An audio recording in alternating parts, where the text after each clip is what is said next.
लोग कहते नहीं योग से क्या होगा, अरे योगा से ही होगा, बाकी तो कुछ ऐसे ही है।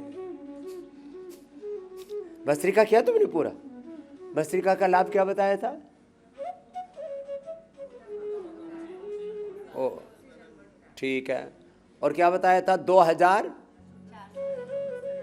2400 किलोमीटर लंबा रेस्पिरेटरी ट्रैक, उससे जुड़ा हुआ 1,00,000 किलोमीटर लंबा सर्कुलेटरी ट्रैक, उससे जुड़ा हुआ 74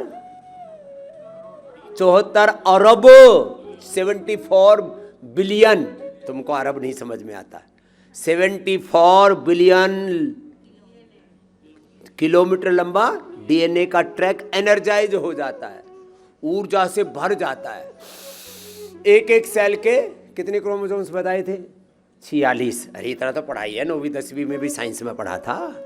और उसमें 23,000 जीन्स, और उनका राइट डायरेक्शन में जीन्स का आरएनए डीएनए प्रोटीन फास्फोराइलेशन का राइट डायरेक्शन में एक्सप्रेशन होता है, और सब प्रकार के म्यूटेशन से बच जाते हैं। तो जेनेटिक डिजीज मिट गई। लो क्या मिट गई? Genetic disease. 3 ही तो तरह की बीमारी है, एक जेनेटिक बीमारी है, दूसरी इन्वायरमेंटल बीमारियां हैं, और तीसरी हमारी गलतियों से बीमारियां। 3 ही तरह की बीमारी हैं, जेनेटिक बीमारी, एक इन्वायरमेंटल बीमारी। इन्वायरमेंटल बीमारी में सब आ गई। इन्वायरमेंट में क्या है? इन्वायरमेंट में पॉल्यूशन है, रेडिएशन है, बैक्टीरिया वायरस फंगस है, चारों तरफ बीमारी घात लगाए बैठे हैं। सावधानी हटी, कोई भी बैक्टीरिया वायरस फंगस हवा से आएगा, मिट्टी से आएगा, पानी में आएगा, भीतर घुस जाएगा, और फिर ये खुर खुर करेगा। ये क्या हो गया मेरे साथ? अदृश्य शत्रु घात लगाए बैठे। कौन बतावे बाट गुरु बिन, कौन बतावे बाट, बड़ा विकट यम घाट। भरोसे थारे चाल वो सतगुरु मारी नाव। चारों तरफ शेर वगैरह, चारों तरफ मक्खी मच्छर और न दिखने वाले सूक्ष्म जीव घात लगाए बैठे हैं, भीतर घुसेंगे और विस्फोट कर देंगे। अपने भीतर घुस जाते हैं। बैक्टीरियल, वायरल, फंगल डिजीज, जो भी इन्वायरमेंटल डिजीज, और तीसरी लाइफस्टाइल डिजीज। हमने अपनी लाइफ को वाइफ के भरोसे छोड़ रखा है, और वाइफ ने अपनी लाइफ को हस्बैंड के भरोसे।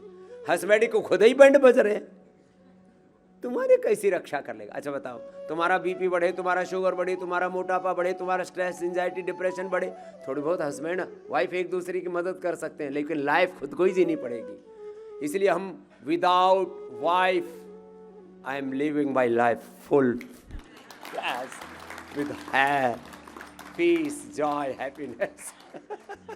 ये हंसी मजाक की बात है थोड़ी, आप अच्छे से जी लेना मेरे भैया।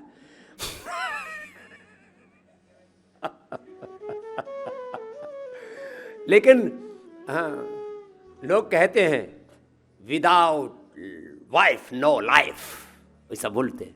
और उनसे पूछो ना, उनका दिल वो खुद ही जानता क्या हो रहा है।